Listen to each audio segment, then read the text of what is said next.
Okay, तो respiratory system के बारे में डिस्कशन हमने पहले किया हुआ है and we have discussed that at length. So today we are going to talk about the respiratory disorders as per given in your syllabus under the headings therapeutic skills 2.2.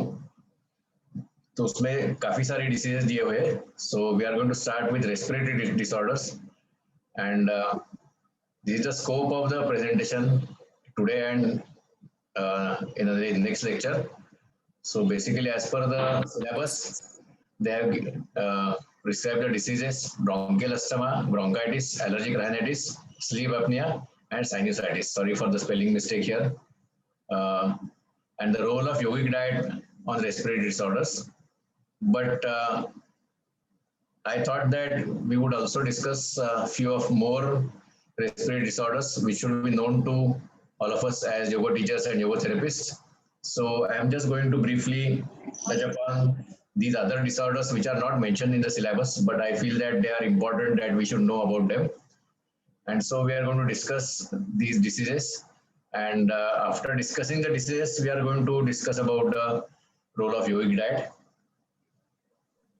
So we just have a brief recap of respiratory system, क्योंकि respiratory system हमने सीखी है, लेकिन उसका थोड़ा सा एक revision थोड़ी देर के लिए करना हमेशा अच्छा रहता है, so that वो आपका पक्का हो जाएगा कि सिस्टम मतलब क्या है.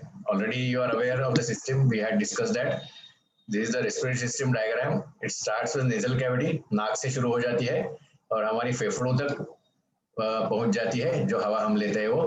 तो this is a nasal cavity, then there is a pharynx and there is a larynx. जो हम जिसको throat कहते हैं, गला कहते हैं, उसमें दो हिस्से रहते हैं. One is the pharynx and one is the larynx. Pharynx is the upper part of the throat. Larynx is the lower part of the throat where the voice box is located.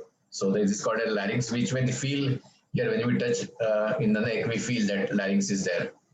Then there is a trachea, or it can be called as windpipe in common language. In medical language, it's called as trachea. And then trachea divides into bronchi. There are two bronchi, one bronchi and one bronchus on the right side, one more bronchus on the left side. And in the plural, we say bronchi. In singular, it is bronchus, and plural, it is bronchi. There are two bronchi, and they further subdivide, and they are called as bronchioles. And they further subdivided in the smaller branches, and the end of these branches, alveoli are located. Alveoli are sac-like structures which we had discussed, which where the exchange of gases takes place. The main function of the respiratory system is the exchange of gases, and mainly oxygen and carbon dioxide along with other gases and some moisture or some water vapor. So this is the main function of the respiratory system, and the exchange of gases takes place between the lining of the alveoli and the lining of the capillaries. The alveoli are lined with capillaries. Capillaries are very thin blood vessels, and their lining of those vessels is almost a single cell lining and similar to that of alveoli. So that easily exchange of gases will take place, and exchange of gases takes place with the process called as diffusion. Diffusion means that a gas has got tendency of going from higher concentration to lower concentration. So, and all the chemicals which are dissolved in the blood or water have got similar property, which is used when we talk about digestive system, wherein the digested food is broken into smaller parts, smaller molecules, and so that they can be exchanged in the digestive tract, in the intestines, with the blood vessels. So similar function is occurs here, but here the gases are exchanged and the digestive system. There are some other chemicals and liquids are exchanged. So respiratory system, and this is the diagram, one more diagram of that. And we had discussed about these alveoli, wherein the blood vessels are present, called as capillaries, which are very small, tiny blood vessels, and those are, as you can see, the number of blood vessels are there, and these are the sac-like structures. And imagine there are small balloons, and there is a bunch of balloons, and there is a small bronchiole which is connected with that balloon, so that air can pass through the alveoli, and air can pass from alveoli out of the alveoli also. So this is the way it functions, and there are some tissues around the alveoli. The lung contains, as you can see, this pink color here. This is a tissue of the lung inside, and that is highly elastic in nature, or like a sponge-like nature, so that it can expand, it can contract, and that is a function of the lungs, that it can expand and contract, and this is the way the air can come in and air can go out. And especially these structures, the alveoli are quite elastic structures, and we need to know about this. If the alveoli lose that elasticity, then the air exchange cannot take place effectively. So that's why I discussed this, to know that these are the elastic structures, sac-like structures, and whenever there is no air inside that, they are collapsed state. As we have seen in the upper part of the lobes of the lungs, they are not used much, so those alveoli are slightly in collapsed state. This is the position of trachea and the esophagus. This is a very peculiar position, and we make use of that when we discuss about the kriyas. We had discussed the effect of kriyas on the respiratory system last time. So basically, the kriyas have an effect like Vaman Dhauti, especially Dhauti kriyas, because whatever liquid or whatever water we take inside and we bring it outside, while bringing it outside, the outward force passes on to the trachea also. So the secretions of the trachea also come out during this dosing process. That's why this location or position we need to know, and that's why I am again showing you this picture. This is the cross section where there's a trachea in front and there's an esophagus at the back, and there's a very thin wall between that. So whatever happens in the esophagus has got effect on the trachea also. So sometimes how digestion is connected, our digestive system is connected with the respiratory system. Suppose we eat a heavy food sometimes, and then we find that the breathing becomes slightly difficult when our stomach becomes too much full, because those cavities are combined, are connected with each other. I will see those cavities briefly, so that digestion and respiration have got connection. Actually, each and every system of the body has got connection with other systems of the body. So we have to remember that always. Then there are two aspects. One is called as upper respiratory tract and lower respiratory tract. So why we are divided like that? When we talk about diseases, some infections are called as upper respiratory infections, and some infections are called as lower respiratory tract infections. And that means that the upper respiratory infections are supposed to be less severe, and the lower respiratory infections are supposed to be more severe because they go inside. So it is more difficult to cure these infections than the infection. But naturally, the upper respiratory infection most of the time leads to lower respiratory infection unless we do something about it. So that's why this diagram is shown here. Then we had discussed about the muscles of respiration. The main muscle is the diaphragm.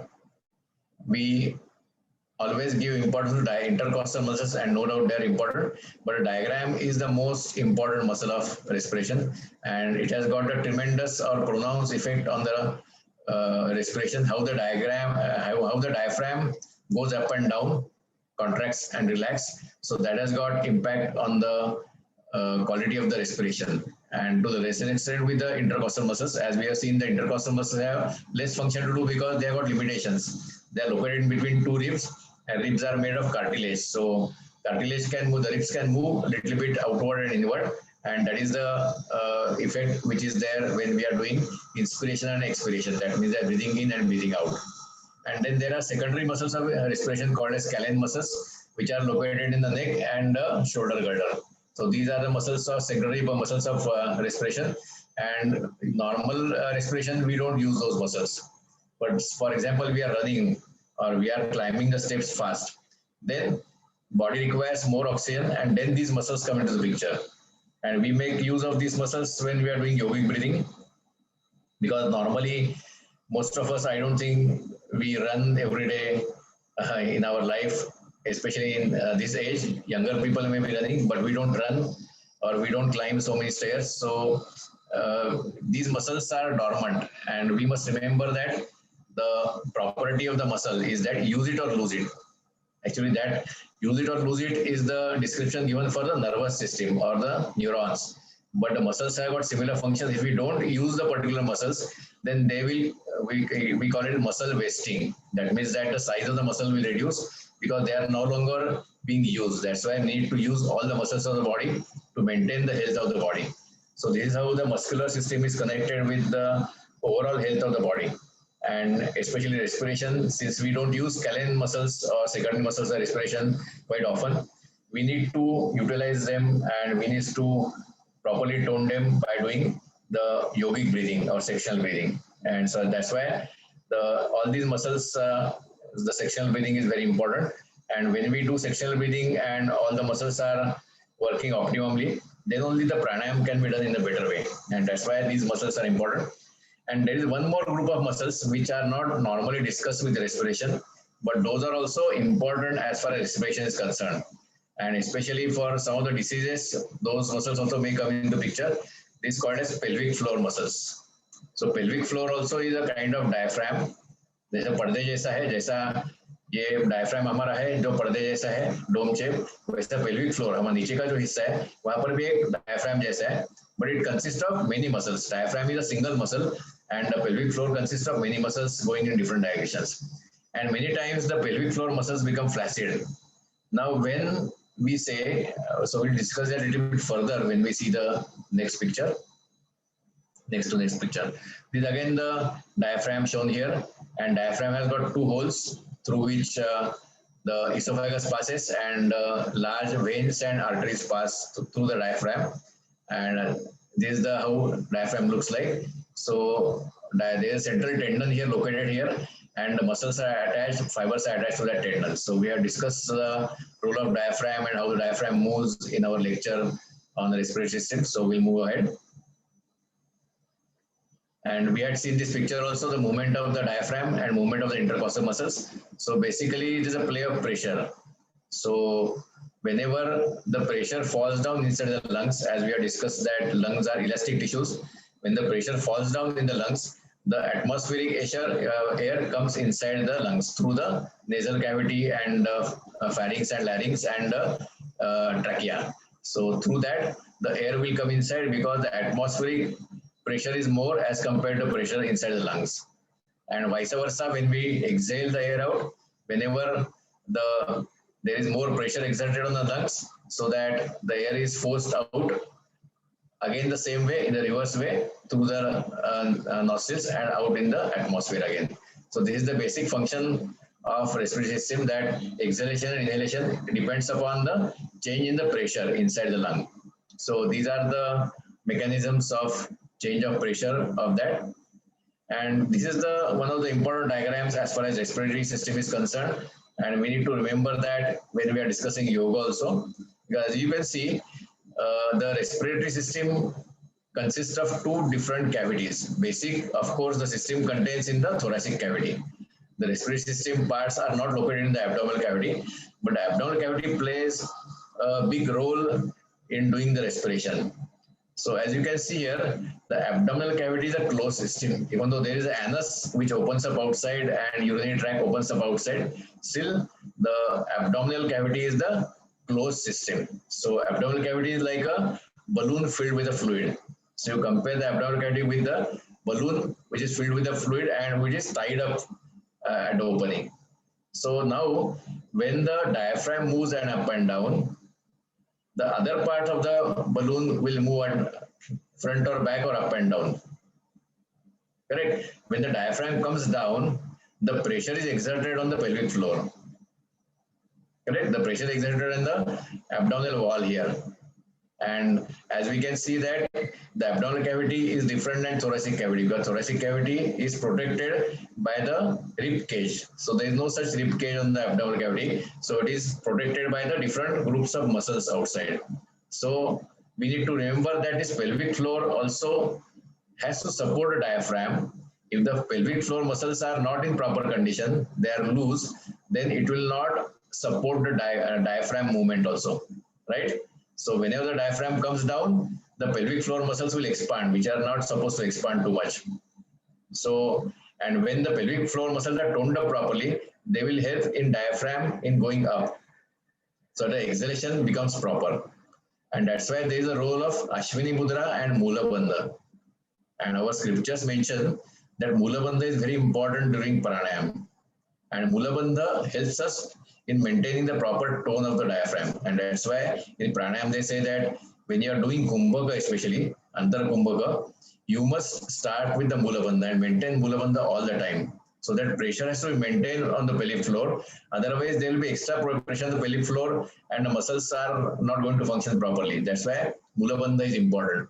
And that's why in the DCS also, this comes into the picture, the role of pelvic floor. So we should remember that when we are treating our client for respiratory disorders, that we need to enhance or we need to tone up the pelvic floor muscles also by different movements, different exercises or different asanas and Ashwini Mudra and Mula Bandha.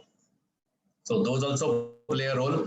So even though we feel that when we talk about respiration, we talk about breathing practices, we talk about pranayama, etc., and some movements like hands in out breathing, etc. But these asanas which have got effect on the pelvic floor also are important in the long run. They may not be important in treating in the short run, but in the long run, in prevention especially, those are very important muscles. So we should remember that also. Again, these are the terminology must be known to us.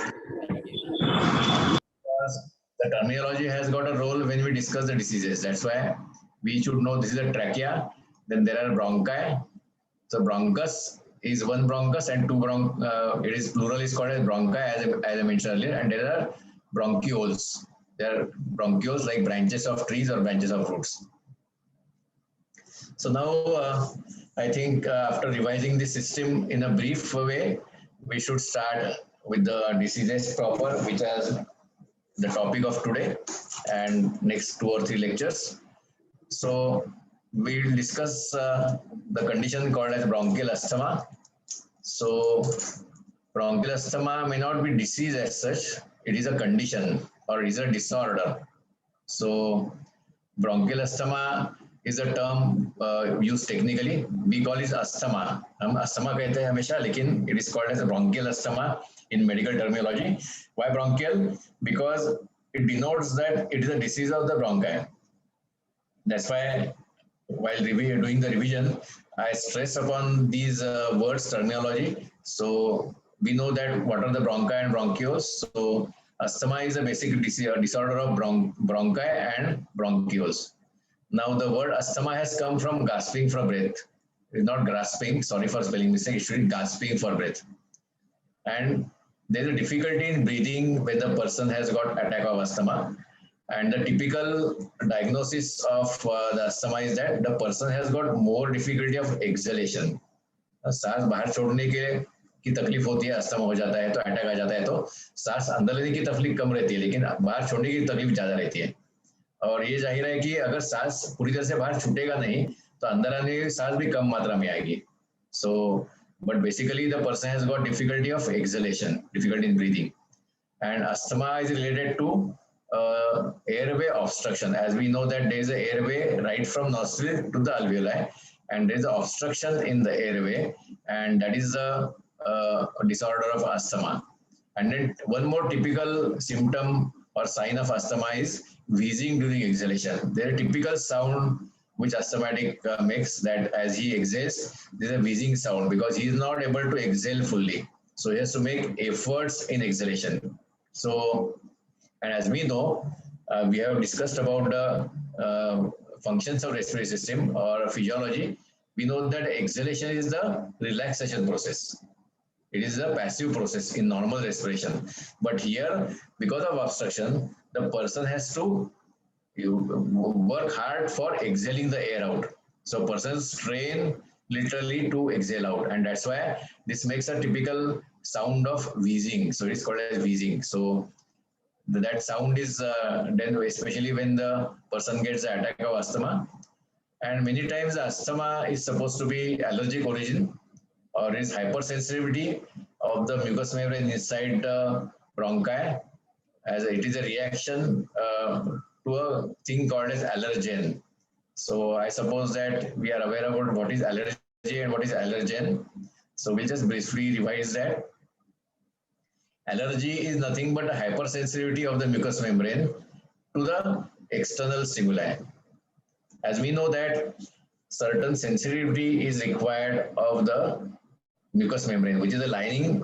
Mucous membrane is called a lining inside the our systems like digestive system, respiratory system, there's a lining. Just like we have got a lining of skin outside, similarly there is a lining of mucosa inside the respiratory tract. And mucosa is a softer texture than the skin, similar to skin, but it's softer in nature. And as it has got a reddish color because it has got a lot of blood supply there. So it's called as mucosa. And mucosa has got some protective mechanisms built into that. What is that? Because the air comes inside the nose and air has got many impurities. It is likely to have many impurities. So any impurities try to enter the body, the system will get damaged.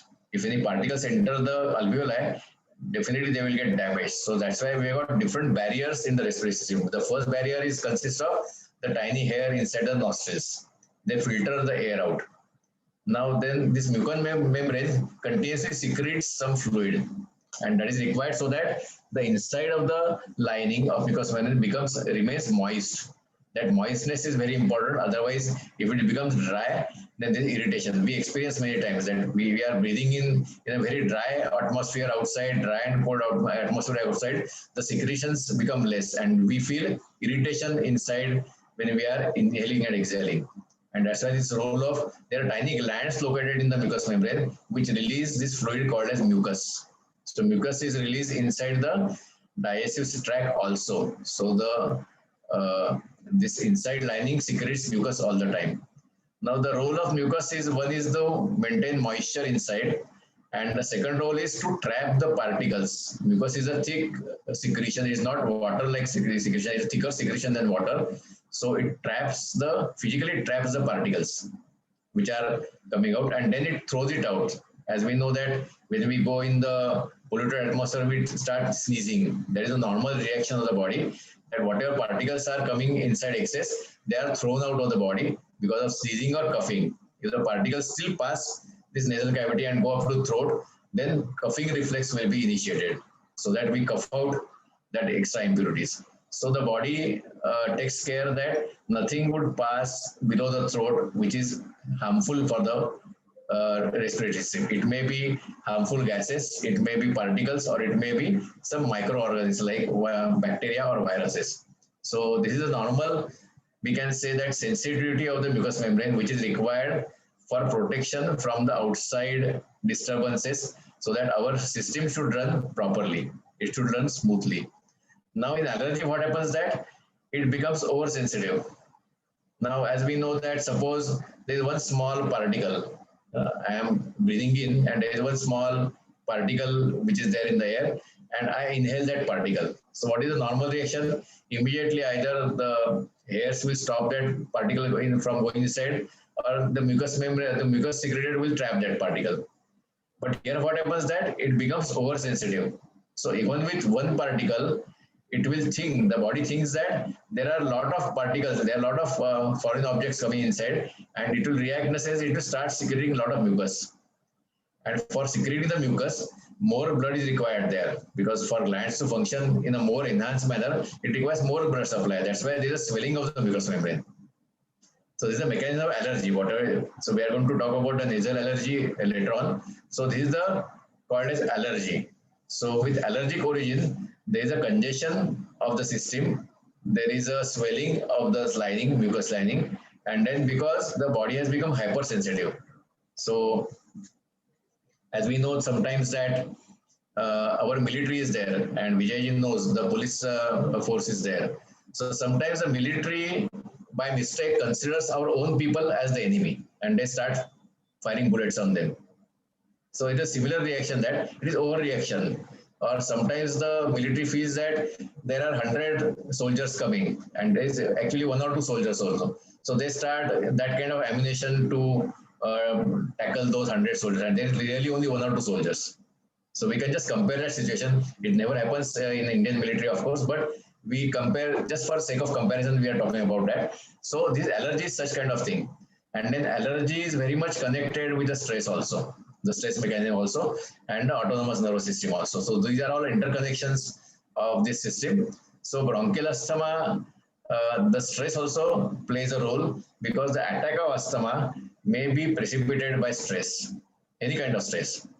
So Of course, the people who don't have tendency of asthma, then in those people the asthma will not get precipitated by stress, so they will have some other symptoms of stress. But those people who have got asthma, the asthma is the chronic condition, is a chronic condition which is there all the time. So we cannot say that we can cure asthma.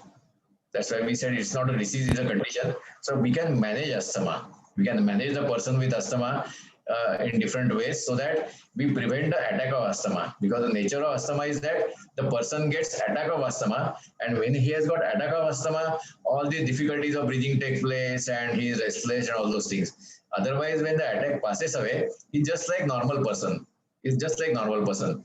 But all these things will precipitate the attack of asthma anytime. So this is the difference between a normal person and a chronically asthmatic person.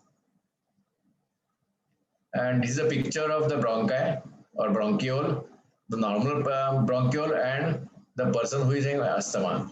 Now, many times, as I've explained, that if a lot of foreign particles, when, for example, before Diwali, we are cleaning our house. We are cleaning our house and a lot of dust particles moving around the air. And then we start sneezing, or the water, we get watery discharge from our nose, or we start coughing. So that is a normal response wherein there is a congestion of mucous membrane, there is excess secretion of mucous membrane, but that is only temporary nature. When everything is cleaned up and then we remove all the impurities, then again it will come back to normal. In a chronically asthmatic person, this lining becomes thicker as compared to normal person.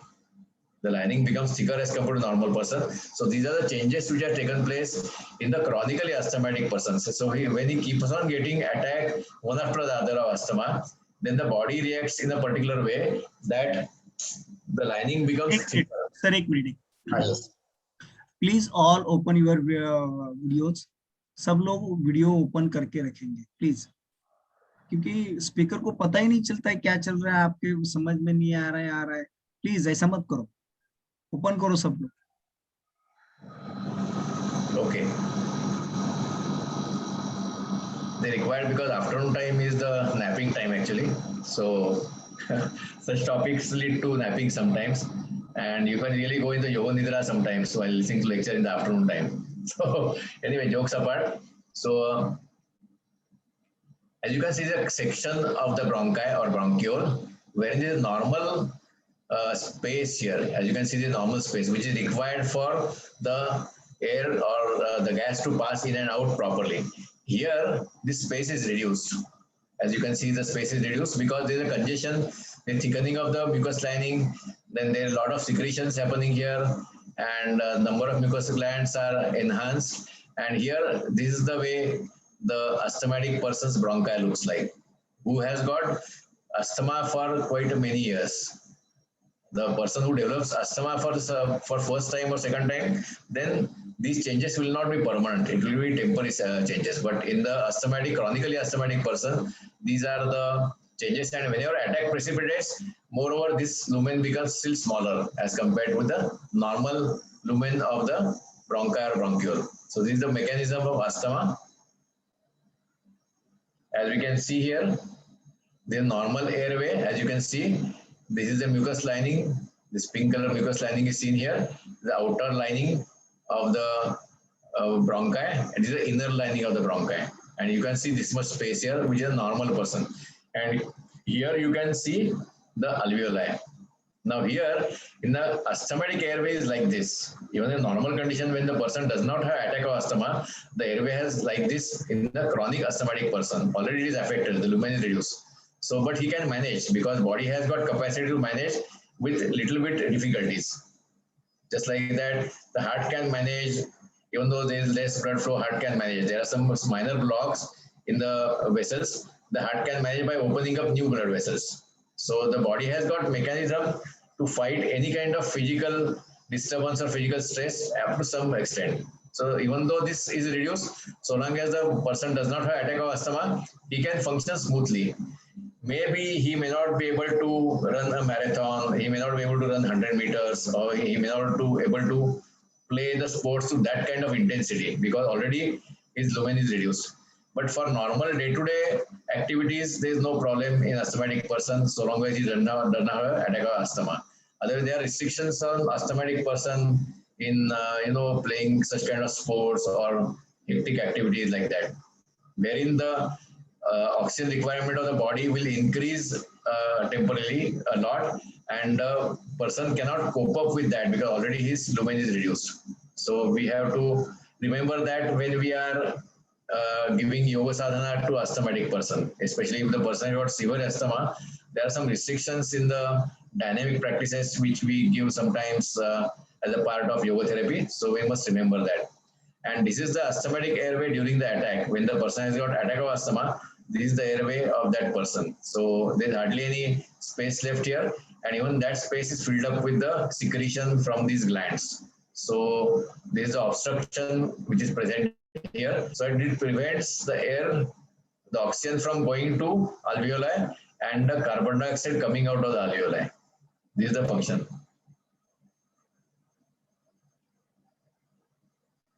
So there is an inflammation in the epithelium of the bronchi. Epithelium is the tissue which covers the inside part. So in medical terminology, it's called as epithelium. Epithelium means any kind of cover. So our skin has got epithelial tissue. Our inside of the mucous membrane has got epithelial tissue. The stomach has got epithelial tissue. This is the epithelium which covers up inside the bronchi. And there is an inflammation. Inflammation means swelling. So inflammation is inflamed. It is inflamed. There is a swelling of that. And then there is a edema. Edema is a term which is used, which is given for the congestion, wherein the fluid is filled there. It's called as edema. For example, there can be edema in the feet sometimes. The feet, there is swelling in the feet, especially if we are traveling long distance through aeroplane, and we find that after 24 hours sitting in the aeroplane, we are not able to wear our shoes properly because there's swelling in the feet. So that is called as edema. The accumulation of fluid in a particular part of the body is called as edema. So this is the edema. So why we need to know these technical words when we work as yoga therapists? So we have to see the doctor's prescription, or we have to see the reports of the patients. And the reports are in technical language, in the technical medical language. So even though we are yoga therapists, we are not going to be equated with the doctors or medical people, but basic all these terminology should be known to us. So when the report says there is inflammation, the report says edema, reports an infection, we should be aware what it is directly, exactly, as a yoga therapist. Otherwise, we have to keep on calling that medical person ki ye kya hai, wo kya hai. So basic things we should know. Of course, we have to coordinate with the medical person when we are doing yoga therapy. That is a different topic altogether. But just in the passing mention I want to give. So all this terminology we are supposed to know as a therapist. Even though we don't have science background, when we call ourselves a yoga therapist, we should know at least this basic terminology. So there is an increased mucosal secretion. There is a contraction that leads to contraction of smooth muscles. And as we know that the bronchioles are made up of smooth muscles. The lining is made up of smooth muscles. What is smooth muscle? So we know that there are three types of muscles. One is the smooth muscle, one is the skeletal muscle, and one is the cardiac muscle. The smooth muscles are under the influence of autonomic nervous system. The skeletal muscles are under the influence of nervous system, the cortex of the nervous system, cortex of the brain. And these are the muscles, smooth muscles are under the control of autonomous nervous system. They are not under our conscious control. So we cannot consciously control those muscles. So we cannot say consciously, nahi, abhi mere ko kuch ho raha hai, to chalo usko expand karo muscles ko. So that cannot happen.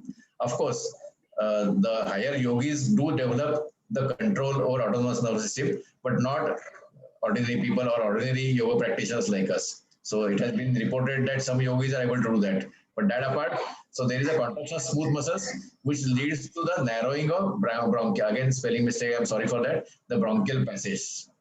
And that's why, as we have seen in the earlier diagrams also, there is an obstruction to the airflow. Now, when the person has got asthmatic attack, you will find that the person, this is a very common peculiar posture of the person who is under asthmatic attack. So he will sit in this posture automatically. There's no need to tell him because this is the posture wherein there will be some relief in breathing. Otherwise, if he sits straight and especially lying down on the back is very difficult for the person under asthmatic attack.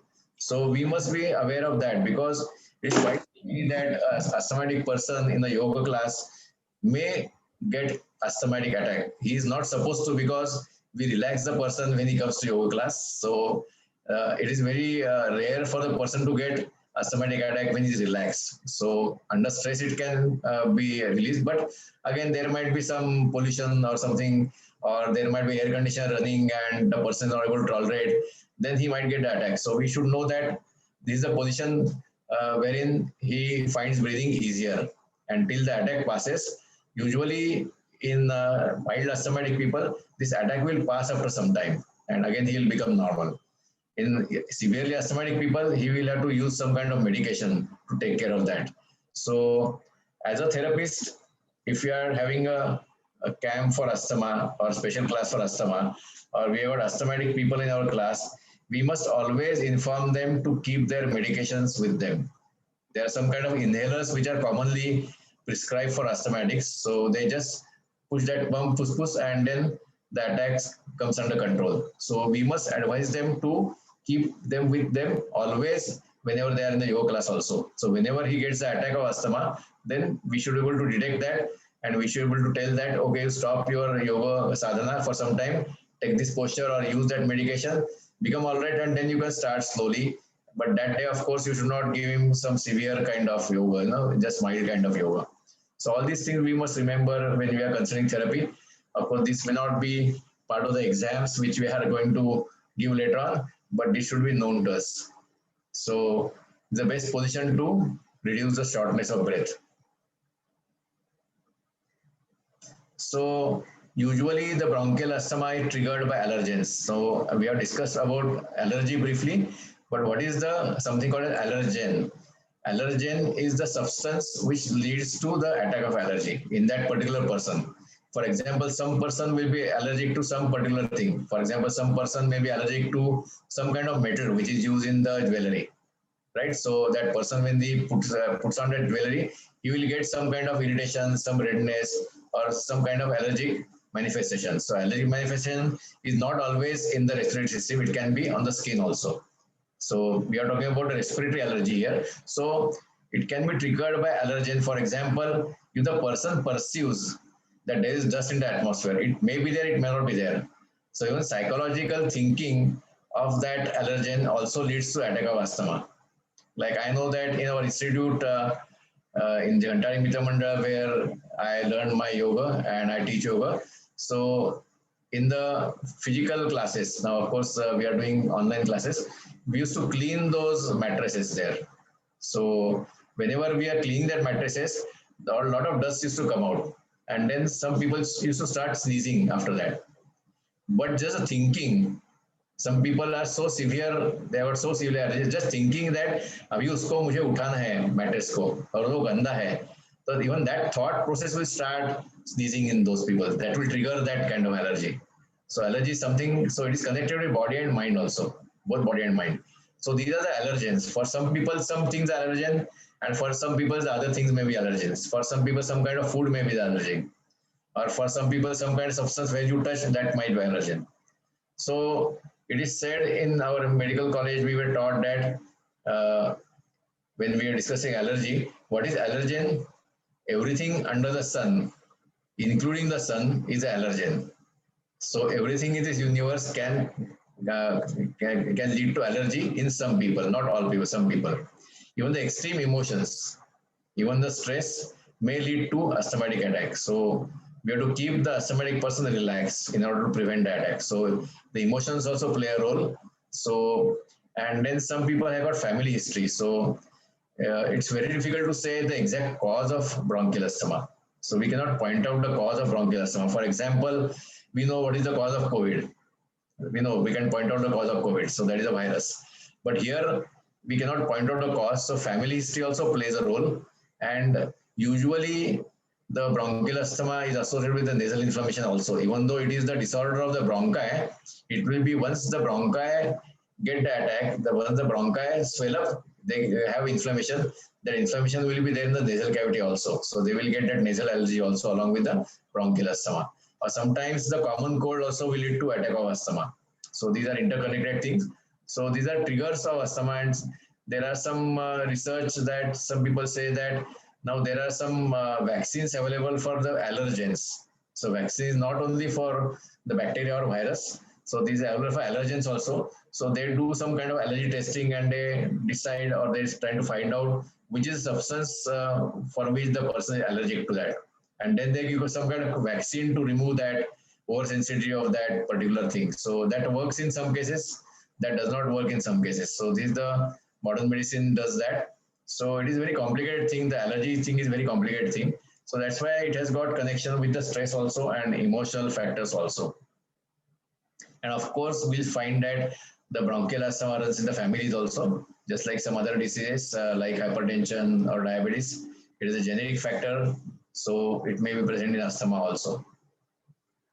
Again, this is a typical posture of the person in the attack of asthma. And then there are various kinds of treatment. As far as the medical treatment is concerned, this inhalation is the most commonly prescribed treatment. Because what happens that when we say the person here got attack of asthma, the basic thing is we have to reduce the inflammation, right?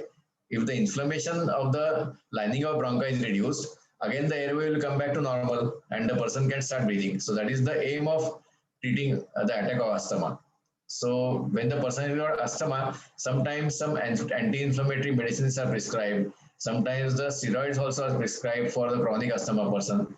But the best method, as far as modern medicine is concerned, to have such kind of inhalers nowadays. So nowadays, doctors will prescribe inhalers to more extent as compared to any oral tablets or some other medication. In the mild asthmatic person, in severely asthmatic persons, some medication may be required. So what happens that these act directly on the lining of the respiratory system. When you spray that in the throat, it directly acts on the lining of respiratory system, and within no time, the inflammation gets reduced. So this is the very common treatment which is given for asthma. So asthmatic will have this gadget kept in the pocket always. जो asthmatic रहता है उसके हमेशा purse में रहता है या pocket में हमेशा रहता है. And we should see to it that till we are treating him effectively through yoga, the person should have this if it is prescribed by the doctor. So we should not advise कि वो सब घर में रखो, अभी yoga class में आ रहे हैं ना, ये सब घर में रखो. So don't do that at least initially. When you are sure that the person is coming out of asthma, then because this is a habit forming, this forms a habit. So we may break the habit, decide to break the habit later on once we are able to manage the asthma in a better way through yogic practices. So the management is prevention of dust and especially pets.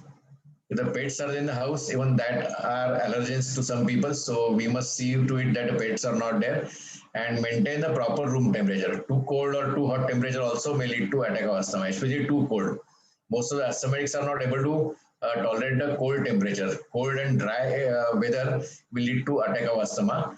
And there are certain foods which may lead to attack of asthma, like the Ayurvedic people will be able to throw a better light on that food which has to be avoided by asthmatic person, which is likely to give rise to kapha pravrutti person. So I think Dr. Lele or some Ayurvedic person will be able to throw more light on that.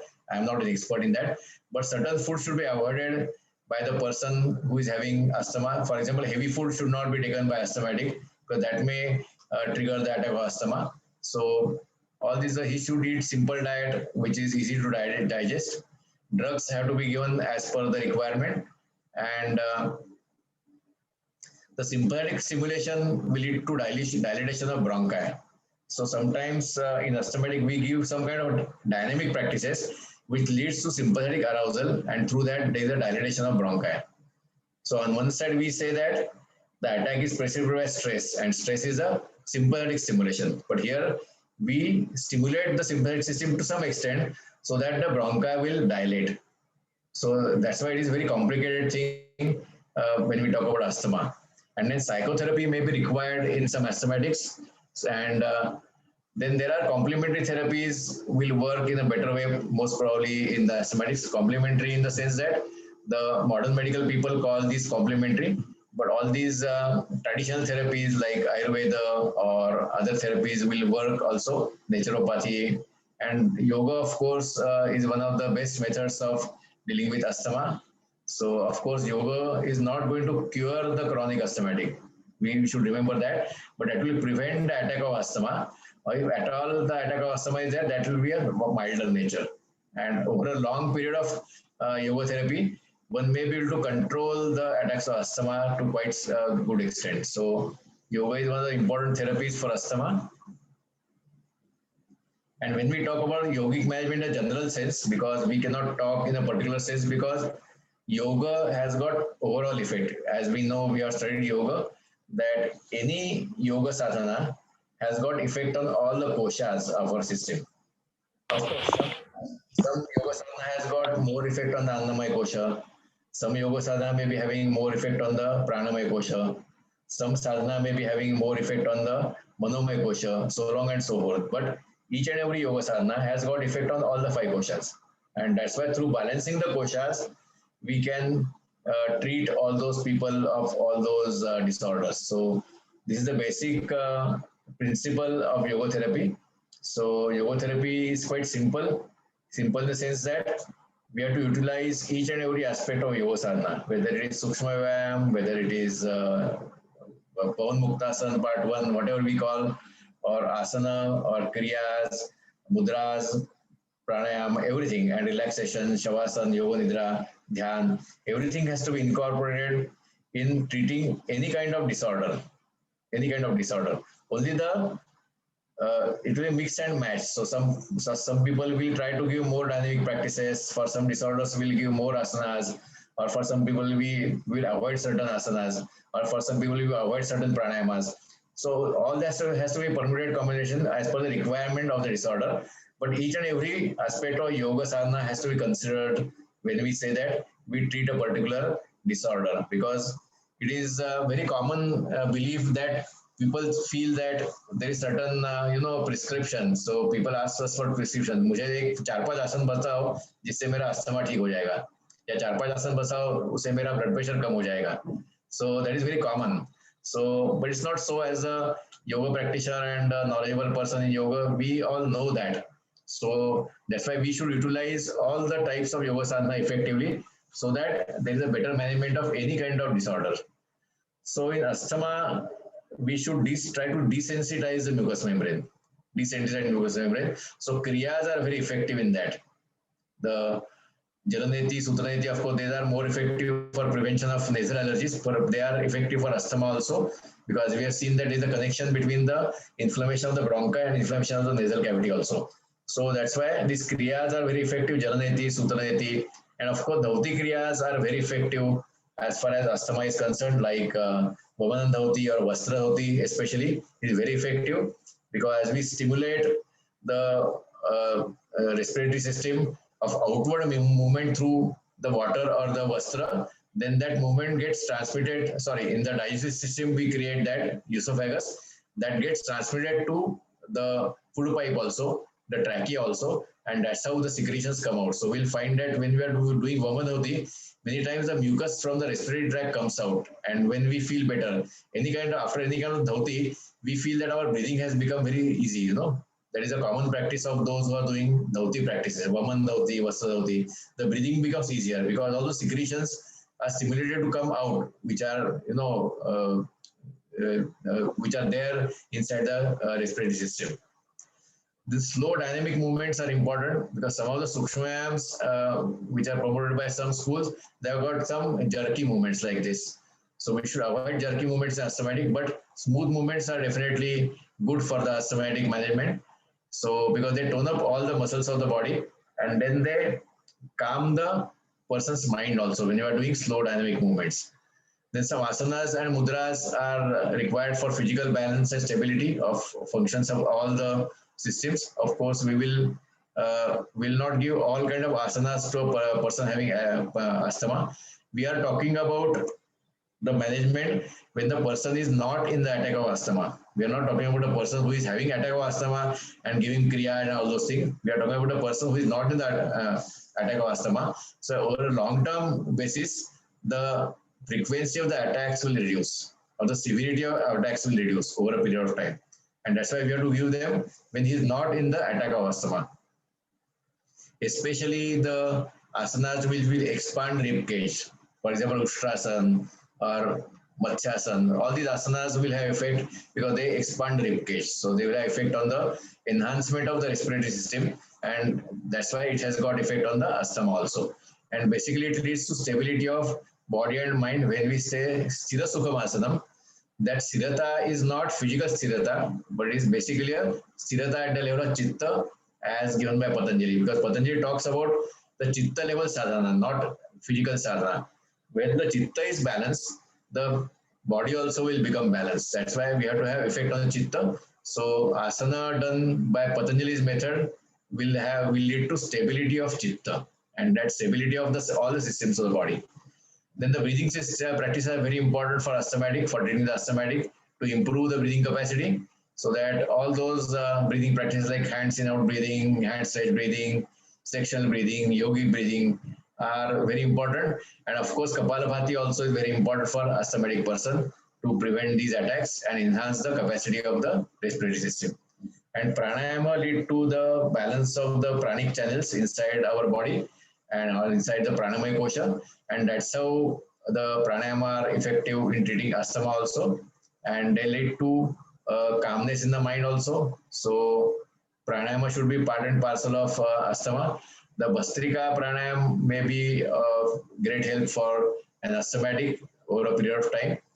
But again, if the person is having hypertension and asthma both together, then we have to be careful while giving Bhastrika. So we have to consider the contraindications considering the person as a whole and not the disorder.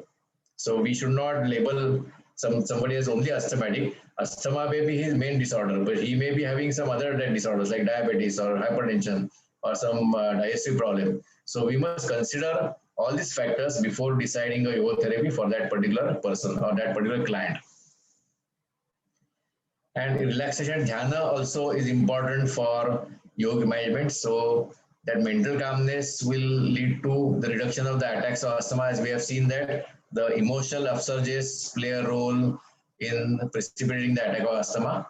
And we have to immune modulation. Immune modulation can be done through all these practices. Also, actually, all the desensitization practices are immune modulation practice, because sometimes the immune system becomes overactive.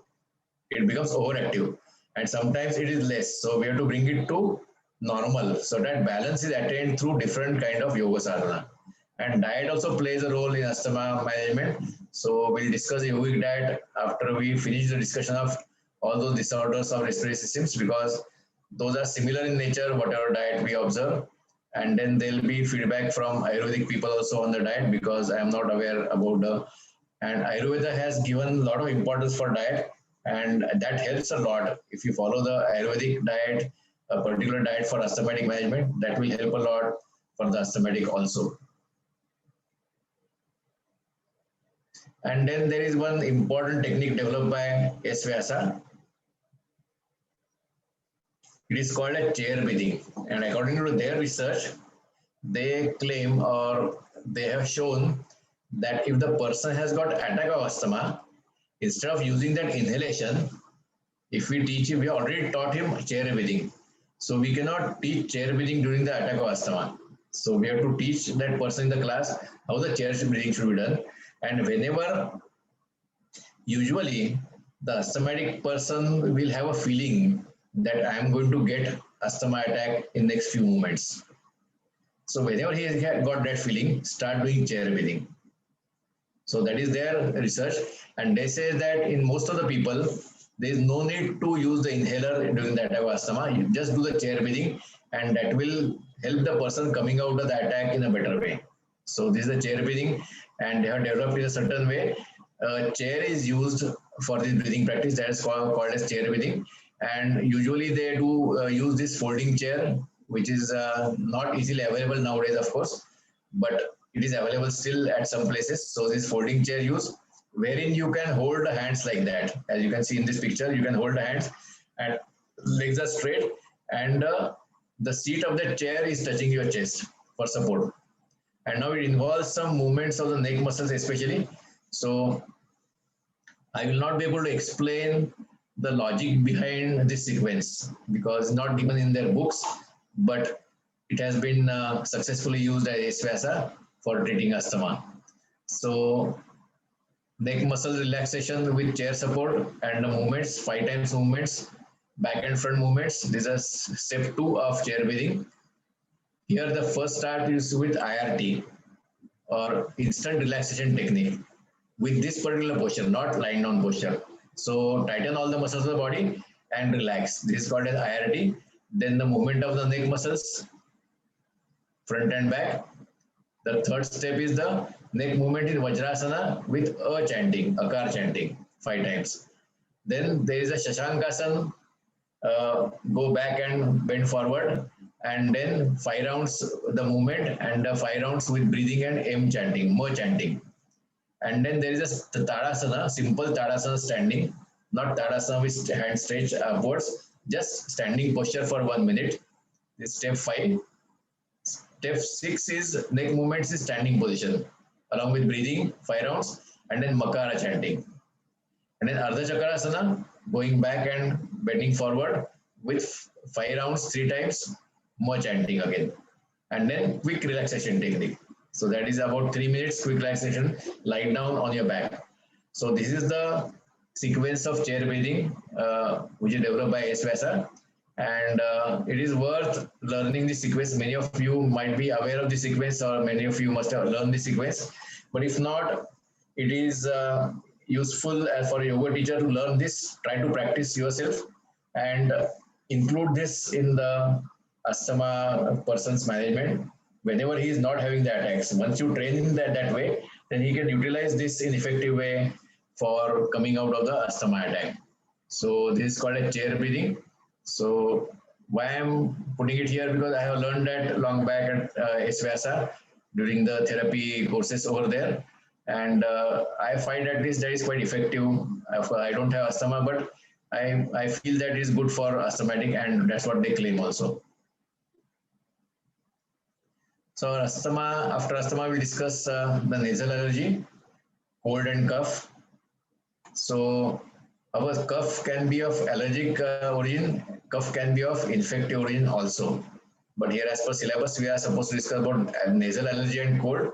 So nasal allergy is called as common cold. By common cold, as we know that many of us have got habit of getting the attack of common cold once, twice, or thrice in a month. So there are many people who get common cold 4 or 5 times in a year, especially whenever the season changes. So many people have that.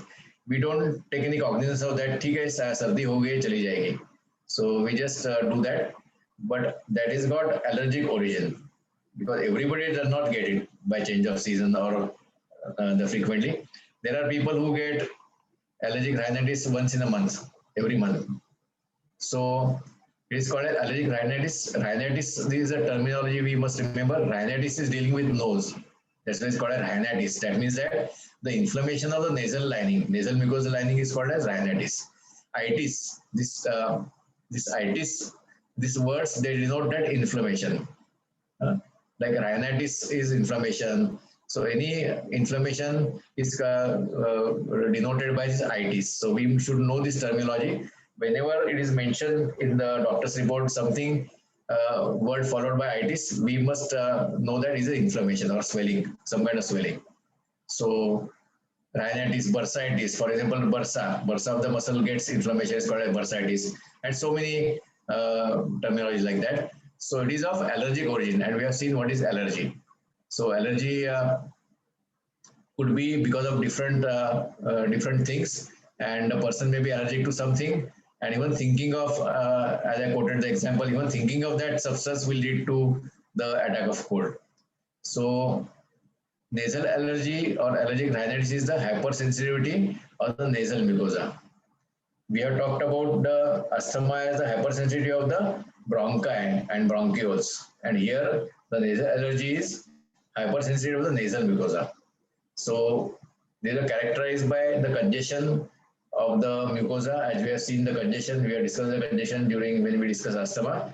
And then there is a partial blockage of nostrils. Sometimes one nostril may be fully blocked, the other nostril may be partly blocked, or sometimes both nostrils are blocked, so we have to open the mouth and breathe through the mouth. In severe case of cold, attack of cold, we find people breathing through the mouth. They are compulsively made to breathe through the mouth because both the nostrils are blocked. And then there is a lot of watery discharge through the nose, a lot of sneezing is there. And basically, the common cold, what we call, is self-limiting in nature. कि बोलते हैं ना सर्दी होगी तो क्या करना है, ऐसा बोलते हैं ना कि with medicines the cold can be cured in 1 week and without medicine it will take 7 days to cure the cold. ऐसा बोलते हैं ना हमेशा. That means that it is a self-limiting thing. It does not require any kind of medication. Usually the common cold which is mild or medium nature, so it will not require any kind of medication. Just take care to avoid the allergens. Just take care to drink a lot of fluids so that the we have to balance the fluid, because there is a lot of loss of fluids when there is nasal discharge, water discharge, especially severe cold. There is a lot of loss of fluid, a lot of loss of water from the body. So to compensate by having water, especially warm water, frequently in the day, and you can apply hot fermentation to take care of the inflammation locally, and take a rest, and common cold gets cured within no time. But of course, we are in a hurry to go to our work or continue our normal activities. Those are hampered by the attack of cold, and that's why we go for some kind of anti-allergic medicines.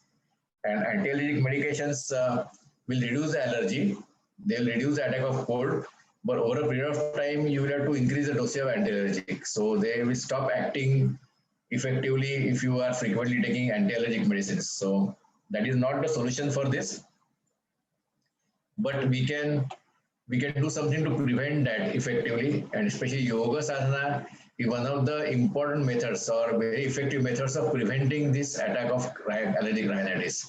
It has been shown, it has been experienced by many people that it can prevent rhinitis because of yoga sadhana. So we have to work on preventing that, and whenever we have got attack, we should observe these common, things like taking some kind of Ayurvedic kadha, taking rest, frequent warm water ingestion, all those things we can take care, and then we can manage the nasal allergy very effectively without taking much kind of medication. So it is self-limiting, and sometimes it is called as viral. Sometimes the nasal allergy is due to virus also, but we really don't know whether the origin is a virus or because of the. We must remember one thing: when there are excess secretions in the respiratory cavity, because of secretions present, the viruses and bacteria will grow on that. We know that the microorganisms are always present in the air, in the human body, outside human body also. So our skin, our all the inside bodies are full of viruses and bacteria. But normally they don't trouble us because of our immune system. Our immune system. Of course, some bacteria are called as friendly bacteria. Those are important for us, especially the bacteria which are present in the large intestine. So whenever there are extra secretions, the microorganisms may thrive on that. And that's why there can be a secondary infection. It can be bacterial or viral. Or there are some experts say that this allergic rhinitis is because of viruses. Certain viruses will lead to that. And that's why we know that if we come into contact with a person who is having allergy, for example, somebody in our house has got attack of cold, very severe attack of cold, he keeps on sneezing frequently, there's a discharge from the nose, he keeps on wiping on the handkerchief, and immediately in 1 or 2 days, the other members of the family will have common cold. That means that there is some kind of virus also which is responsible for that. But as we know that most of the viral infections are self-limiting.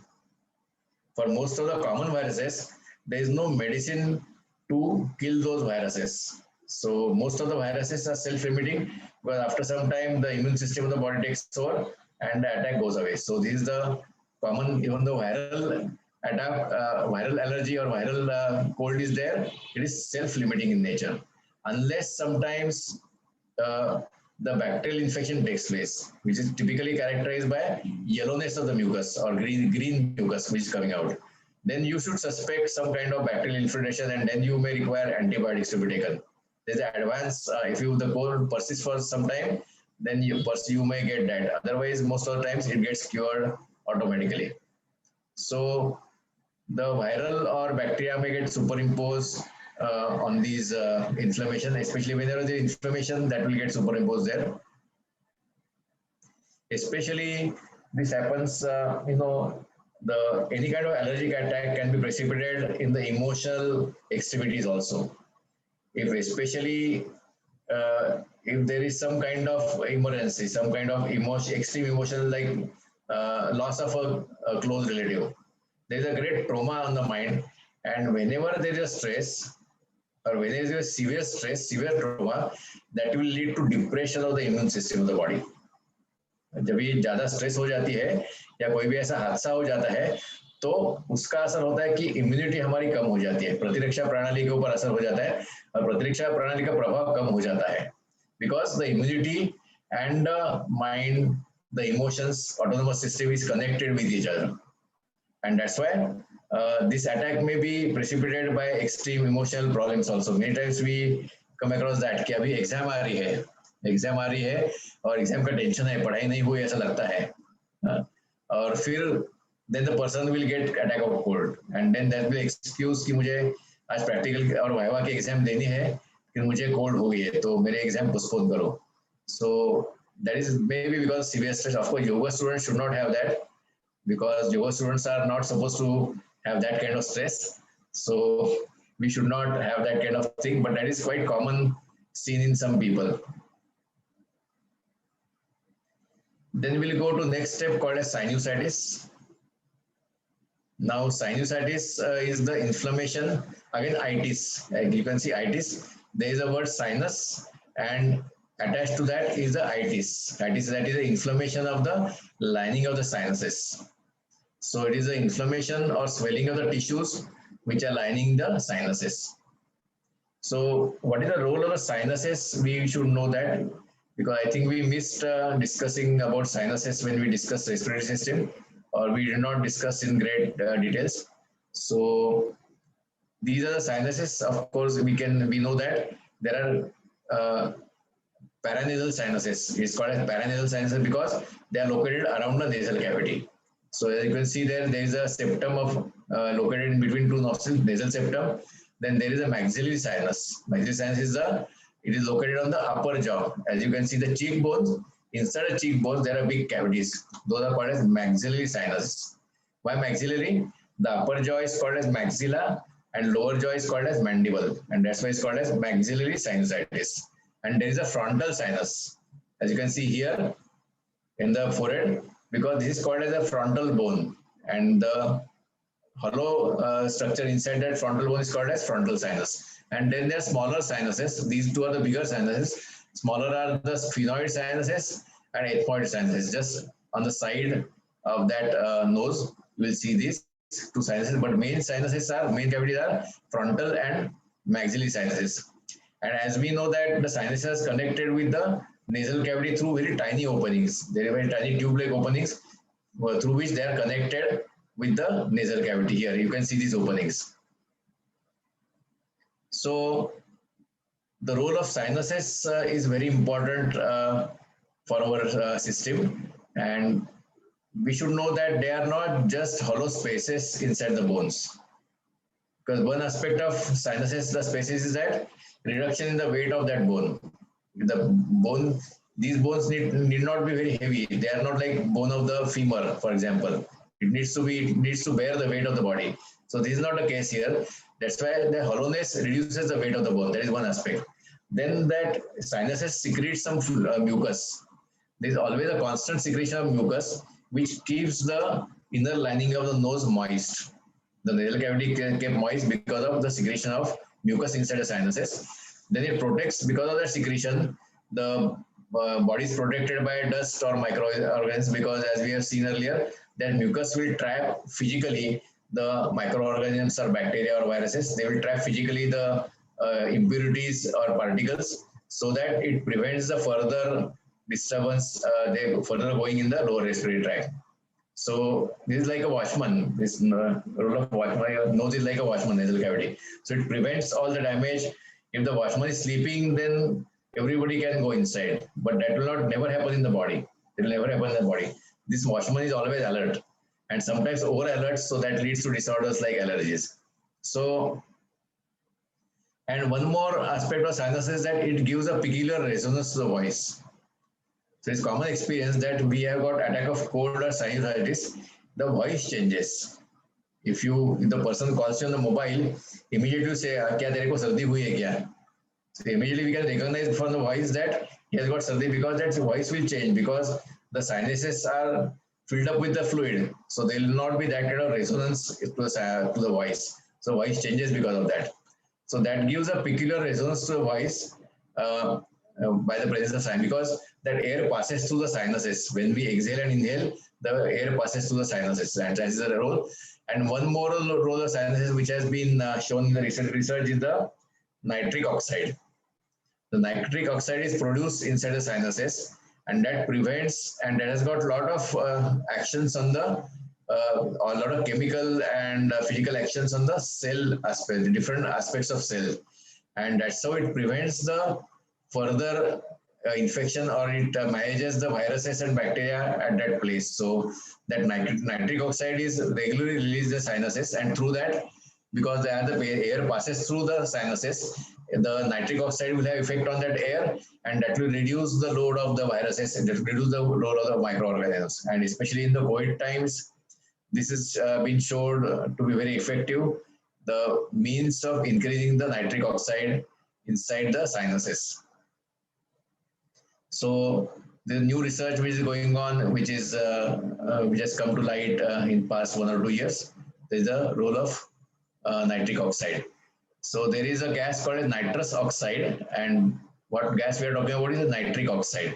Nitrous oxide is an anesthetic. It's called laughing gas. Those who know chemistry will know immediately. Nitrous oxide is a laughing gas and is used for giving general anesthesia before the surgery. And this is nitric oxide. This picture again, we'll see that these are the sinuses which are the normal sinuses, and here you can find these are the inflamed sinuses, sinusitis, inflamed sinus lining. The similar picture to that of that asthma bronchi we have seen earlier. The cavity is reduced and it is filled with the fluids. It's filled with the fluids, and there is a congestion. What happens that we know that there is a very tiny opening between the sinus and the nasal cavity. If there is a fluid here accumulated in the sinus, it's not a watery fluid, it's a thick fluid, then naturally there will be congestion. It will prevent this fluid from going in the nasal cavity, and then we feel a lot of pressure. This is typical sign of sinusitis. We feel pressure on the cheekbone, or we feel pressure on the forehead also because of frontal sinusitis. And then typically we don't feel like opening the eyes because there is so much pressure inside this bone. It has got effect on the eyes also. So these are typical signs of sinusitis. So we don't feel like looking at a light when we have got sinusitis or severe cold attack. This is because of congestion inside the sinuses. So these are the stages of sinusitis. One is the clear sinus, as you can see here. Can you appreciate this figure? This is a sinus inside that maxillary bone. This is opening, and the air is circulating freely through the sinuses. Here, the sinus pathway becomes enlarged and swollen, and that's why physically it blocks that opening. Physically it blocks the opening because the sinus lining is inflamed. It has got swelling, and that's why it prevents the fluid from going out. And then sinuses are blocked completely. They are filled with fluid, and that fluid gets infected later on. If it remains for a long time, it gets infected. A lot of discomfort in the sinuses. So basically, many times we find that sinusitis is the next stage of common cold. Whenever the person has got attack of common cold, it starts with simple watery discharge from the nose, and later on progresses to sinusitis many times because those are interconnected. As you can see, the chronic sinusitis, again the chronic cases. So some people, the sinusitis becomes chronic. So chronically, these become thickened, the lining becomes thickened, and that's why this person very easily gets the attack of sinusitis as compared to normal person. So he's prone to getting attack of sinusitis who is having chronic sinusitis.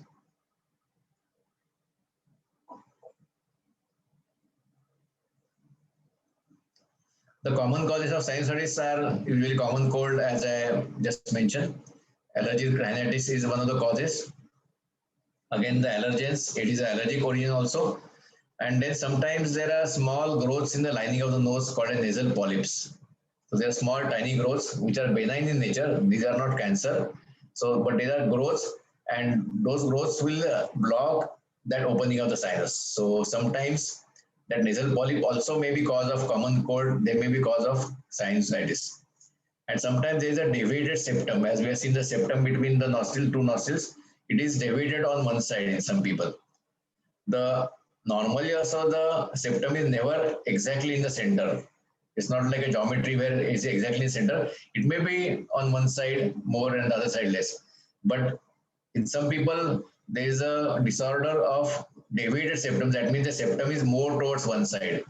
And actually, if the septum is more towards the one side, that side will have tendency of getting blocked because there will be blockages there because less space available there. So these are some of the causes of sinusitis. So usually these are signs and symptoms of sinusitis.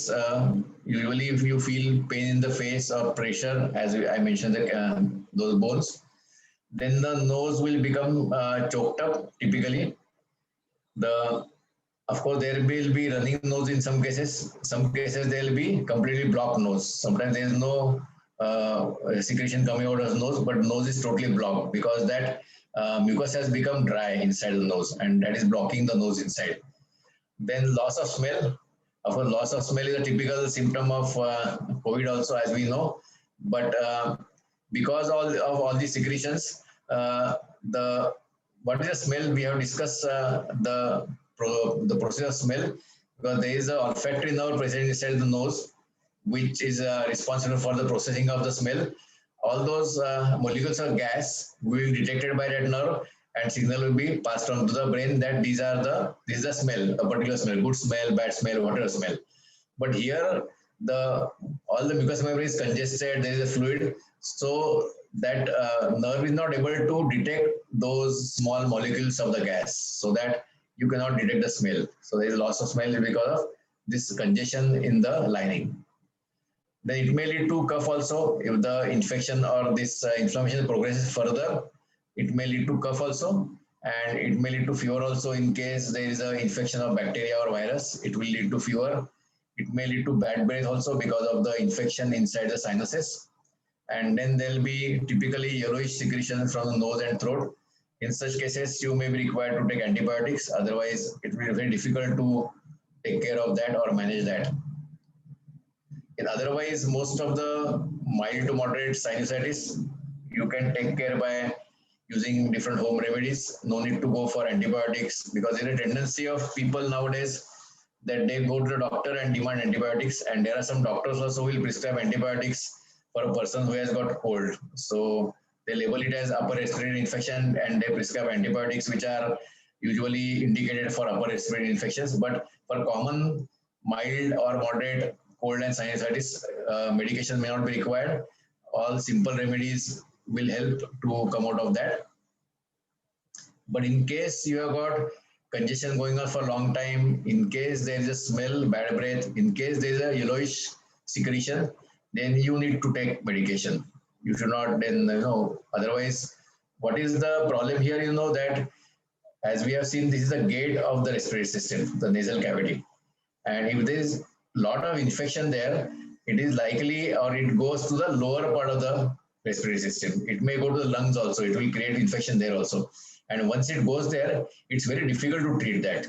It can be treated in a better way if it is there in the upper respiratory tract. If it goes to lower respiratory tract, it's very difficult to treat that. So that's why we should take care of these signs and symptoms. Usually decongestant medication is given, anti-allergic is given, sometimes antibiotics are given.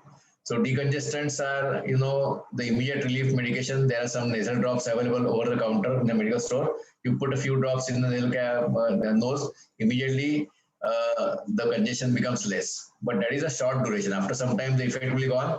Again, you'll have congestion. But for short duration, it works well. Those kind of nasal drops which are available in the market.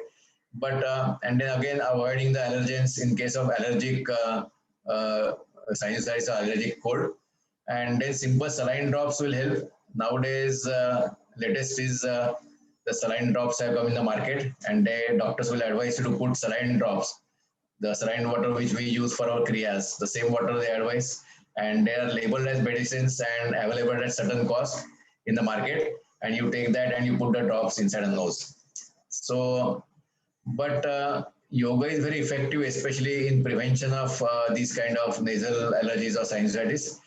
And as we see that there are a lot of breathing, I will not mention everything in the slides, but Kapalabhati, breathing exercises, some of the asanas are very effective in preventing these common attack, because as we have seen that these are closely linked with the immunity.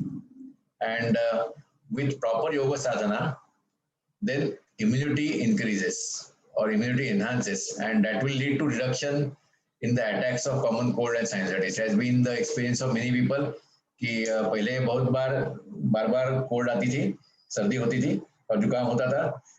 जैसे ही योग class join किया, अलग सा कुछ नहीं किया, जो हमेशा जो योग नॉर्मल सिखाते हैं वही योग क्लास ज्वाइन किया, 1 साल हो गया, 2 साल हो गया, वो फ्रीक्वेंसी बहुत कम हुई अटैक की. This common experience by people. So actually let me confess that this is my own experience also, that when I started doing yoga, learning yoga regularly, before that I used to get common cold almost every 1.5 months or every month. And then as we manage the cold, after sometimes 3 weeks, 4 weeks are normal, again 1 week cold, like that used to happen. And it was very troublesome. It is very difficult to pursue the normal activities. But it's my experience that I joined yoga classes and started practicing yoga. Automatically, that the frequency became less or attacks became less severe. That happened naturally over the period of time because of the yoga sadhana. And of course, kriyas are very, very important in dealing with or managing these attacks. The Jalaneti or all Neti kriyas, all the kriyas like Kapalabhati, then of course some breathing practice, and Brahmari nowadays is promoted, and a lot of research is taking place on Brahmari nowadays. So Brahmari will lead to prevention of all these allergic rhinitis and sinusitis, and Brahmari leads to more enhanced production of the nitric oxide. There is latest research happening. Nitric oxide, in just by a few rounds of Brahmari, the nitric oxide will get enhanced, and that will lead to healing of all those viruses and all those disorders of the nasal mucous membrane. So it is latest research that's why Brahmari, number of rounds, of course 2-3 rounds of Brahmari will not lead to that kind of effect. Number of rounds of Brahmari, maybe half an hour, like that will be very effective in preventing these attacks. And Neti, of course, is a great preventive practice. Even though Swamiji, that means Swami Niranjananda Saraswati, has mentioned at one place that Jalaneti is very effective during the attack of cold also. But one should be very, very careful about that, because the usual what we use the water is a warm water with salt in that, normal saline water. So that may irritate sometimes the inflamed mucosa inside the nose also. So one should be very, very careful, or rather one should try not to use Neti during the attack of cold. But under supervision of expert practitioner, it can be tried. And Swamiji has mentioned in one of his books that the Jalaneti practice during the attack of cold helps to come out of the attack of cold in a short duration of time. So, but Kapalabhati can be done. So Jalaneti should be done with care. Sutraneti should not be done during the attack of this kind of inflammation, because that will hurt that, because when already it is inflamed and you put some kind of catheter inside, that will damage that, or that will lead to problems. So we should avoid that. But otherwise, for preventive purpose, the Neti practices are very, very effective for preventing all these attacks of cold and allergies. So they should be promoted. And similarly, the pranayam practice also is effective. Bhastrika pranayam is effective. Surya Vedan is effective. So all these practices are effective in managing the allergic cold or rhinitis or sinusitis. Then we go to bronchitis. Now we are going deeper and deeper. We have started with the nose, nasal cavity. Then we have gone to the sinuses. We have gone to the throat aspect, the pharynx and larynx. And we have not discussed about a cough. But a cough is nothing but, is similar to cold. Is because of the enhanced reaction, enhanced hypersensitivity of the trachea, inside the trachea. As we know that inside the trachea, there are small, tiny hairs are present. And the hairs are moving outwards always. So they will promote any particle enters in the trachea, the hairs will make them move upwards.